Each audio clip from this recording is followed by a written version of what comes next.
Tonight, after decades of evading authorities, two alleged leaders of Mexico's most brutal and powerful drug cartel are in U.S. custody.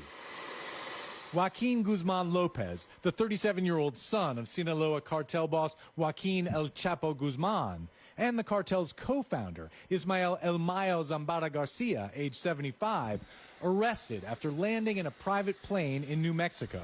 Both men are facing multiple charges in the United States for leading the cartel's criminal operations, including its deadly drug manufacturing and trafficking networks. Three law enforcement officials tell NBC News investigators believe Guzman Lopez may have fooled El Mayo into getting on the plane, possibly under the impression Guzman Lopez would get more favorable treatment from authorities.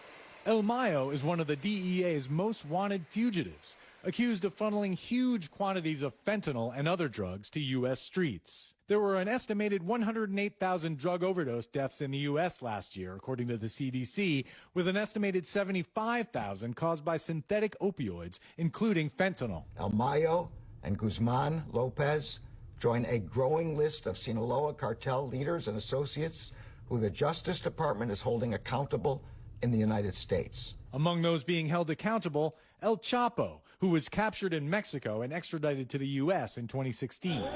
He is currently serving a life sentence in a maximum security prison after being convicted of drug trafficking, money laundering, and weapons charges. Four of El Chapo's sons, known as the Chapitos, are thought to have taken up cartel operations after their father's arrest. They often torture and kill their victims.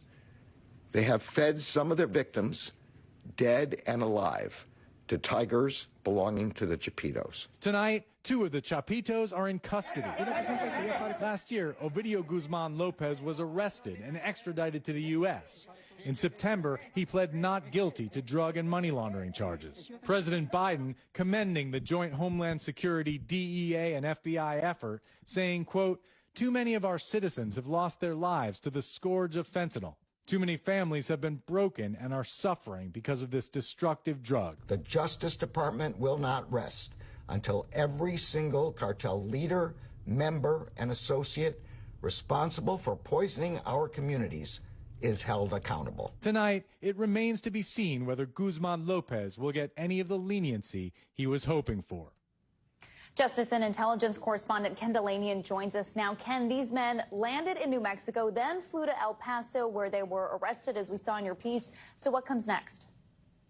And Valerie, Guzman Lopez waived his first appearance, and so he was flown in an FBI plane to Chicago, where we believe he's going to face some sort of federal criminal charges. But it appears the fate of these men will diverge, because Guzman Lopez made a deal here. He's clearly going to get some benefit for that. El Mayo is one of the most wanted drug lords in the world, and the U.S. is likely to try to throw the book at him. There are a number of, we believe, indictments around the country, possible charges that he could face. And if he follows the fate of El Chapo, his co-founder of the Sinaloa cartel, he would end up life in prison in a maximum security facility somewhere in the bowels of the federal prison system. Valerie. All right, Ken Delanian.